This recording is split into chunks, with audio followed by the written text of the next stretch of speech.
तक्रारदार याच्या विरुद्ध गुन्हा दाखल न करण्यासाठी आणि चौकशीमध्ये मदत करण्यासाठी 50,000 रुपयांची लाच घेणाऱ्या विश्रामबाग पोलीस ठाण्यातील महिला पोलीस हवालदार मनीषा नितीन कोंगनोळीकर भडेकर यांना रंगेहात पकडलं व अटक करण्यात आली आहे। लाचलुचपत प्रतिबंधक विभागाच्या पथकाने कारवाई केली आहे, तर पोलीस अधीक्षक यांनी आरोपी महिला हवालदार मनीषा कोंगनोळीकर भडेकर यांच्यावर निलंबनाची कारवाई केली। तक्रारदाराच्या विरुद्ध विश्रामबाग पोलीस ठाण्यात एक तक्रार अर्ज दाखल आहे। सदर तक्रार अर्जावरून यातील तक्रारदार यांच्या विरुद्ध विश्रामबाग पोलीस ठाण्यात फसवणुकीचा गुन्हा दाखल न करण्याकरिता आणि यातील तक्रारदार यांच्या विरुद्धच्या तक्रारी अर्जाच्या चौकशीमध्ये मदत करण्याकरिता विश्रामबाग पोलीस ठाण्यातील महिला पोलीस हवालदार मनीषा नितीन कोंगनोळीकर भडेकर यांनी 50,000 रुपयांची मागणी केली होती।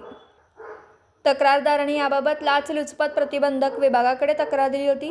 याबाबत सापळा रचण्यात आला। महिला पोलीस हवालदार मनीषा नितीन कोंगनोळीकर भडेकर यांना 50,000 रुपये लाचेची रक्कम पंचासमक्ष स्वीकारली असता त्यांना रंगेहात पकडण्यात आले। त्यावरून सांगली शहर पोलीस ठाण्यात गुन्हा दाखल करण्यात आला। मनीषा नितीन कोंगनोळीकर भडेकर अटक करण्यात आली, तर या प्रकरणी पोलीस अधीक्षक यांनी त्यांना निलंबित केले। दिवसभरातील घडामोडींचा आढावा घेण्यासाठी पाहत रहा N24 मराठी न्यूज चॅनल।